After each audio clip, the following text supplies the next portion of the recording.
Hey friends, welcome to Andy's Audio Crap, where we talk about audio gear and all of its glory. Today's glory happens to be vintage Pioneer and vintage Marantz, and what we're trying to do in this series is ask the question, can I get the Marantz sound for maybe a more effective price, or can I get more for my money, or so on and so forth. Let's go into it.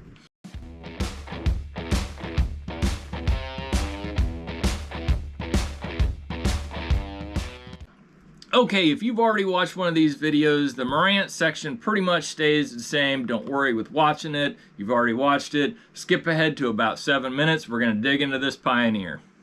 Hopefully you're already familiar with Marantz. They have a long legacy of creating some of the most sought after, most desirable receivers and amplifiers. This in particular is a 2230. The 2230, they sold I don't know how many hundreds of thousands of these, but they used to be a dime a dozen. You could go out on any alley and find 2 or 3 of them. I'm being a little sarcastic, but 10 years ago, these were next to worthless. Now, these are just going through the roof. So why? Well, they sound absolutely killer good. In my pursuit to find something that can substitute in for this, I'm going to be looking at several different categories. This is my receiver stereo amp score sheet, and every amp that I compare to the Marantz is going to get a score sheet. The Marantz got a score sheet, and what we're going to look at on the score sheet is listening crap, input output rating crap, and value add crap. Now, let's go through the Marantz in particular. I gotta find it. There's a lot of them. I compared a lot of amps here, receivers. Top to bottom, this amplifier, as this one sits right now, would probably sell for $800 to $1,200 on eBay, depending on the day, depending on the buyer. It's Christmas time. God knows it's just going to go crazy. So that classic 70s sound is what you're going to get with one of these. You look at the controls, you only have a very limited amount of controls on this thing. You have a receiver, you have tone controls, which is low, medium, high, bass, mid, treble. You have phono in, aux in, and a couple of cassettes, I think. No, one cassette, and that's it. You got a pre-out main in, things like that. It's really super basic, but it sounds absolutely phenomenal. And the looks, you can't deny it. The looks are great. Now, on the listening crap, because this is our benchmark, and we want to be able to distinguish between this and other receivers that I'm going to review, it gets 5s all the way down. Total score 25. We're going to score inputs, 10 each, and we're only looking at aux, CD, and phono. If it can do 4 ohms, it gets 20 points.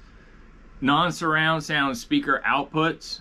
So we're going to be doing some stereos that have surround sound. I just don't even care about the other outputs, only the main outs. Left-right channel leakage. This one's a little bit of an odd duck, but it's pretty easy to test. You unplug one channel from the input, unplug the speaker from the opposite, and, or no, you plug in, oh, no, wait, I got that wrong. You unplug one of the inputs, unplug the same speaker, no, the other one. Anyways, it's some mix of that, and if you can hear audio coming through, there's leakage. And what we're going to do is we're going to put the Marantz at a -10, which is the middle. Separation and stage, kind of a byproduct of a lot of things. Dynamic range, leakage, just general ability of the stereo to replicate stereo sound. We're going to, again, put Marantz right in the middle. It's going to be a 10. So Marantz got a total input output or input total output thing. This crap score right here, it's got a 60. And then the value add crap is stuff like serviceability, which this one, we're gonna put it at the max. We're gonna say, this is the max of serviceability. Everything from there on out is just going downhill, right? If you can match the serviceability of this, actually, you know, just gonna use my own experience here. This thing is ridiculously serviceable. Build quality, we're gonna put this right in the middle. We're gonna say this is middle tier, and you're gonna see on some of these amps that they just went to the hilt to outdo themselves on things that you'll never ever see unless you're working on them. And then value, price. Now, the Marantz is gonna be lower on this scale, right?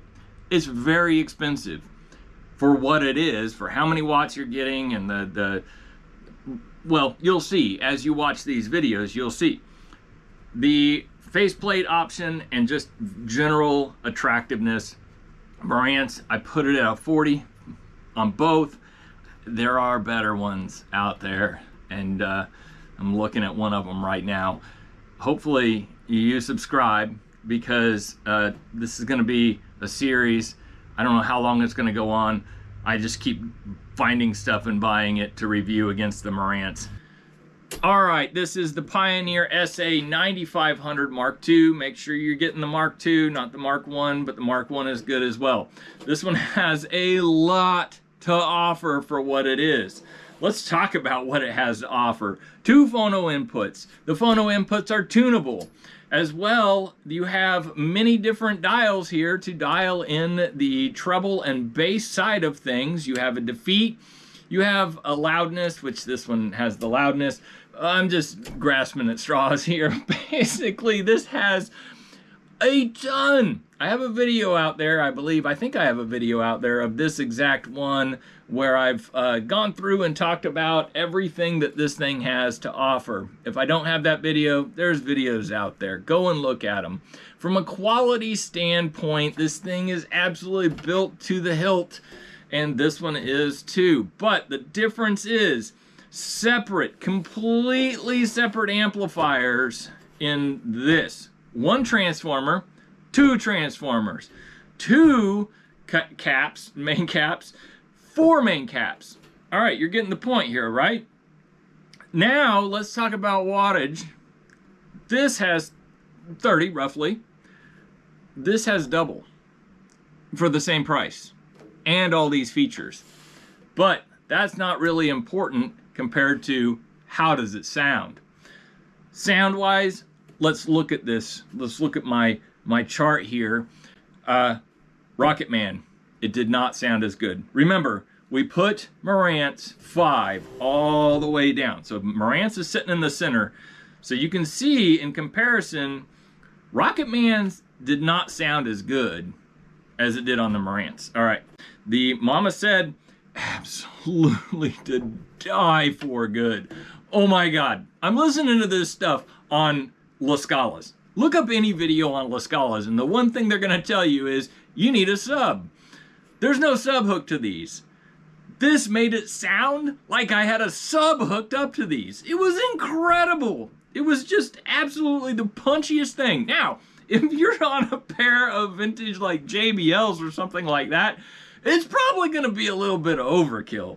So you have to dial it back a little, but that's where you come in with all these different, you know, you got basically an equalizer right here, a 4-band equalizer. All right, so I'm getting a little too excited here. Take 5, AB, they sounded exactly the same. So the curve in the middle where, you know, that take 5 really hits within that band, that middle of the curve, pretty much sounds the same. So you know, if all you listen to is take 5, you wouldn't be able to tell the difference. All right, Inner Sandman, the bass drum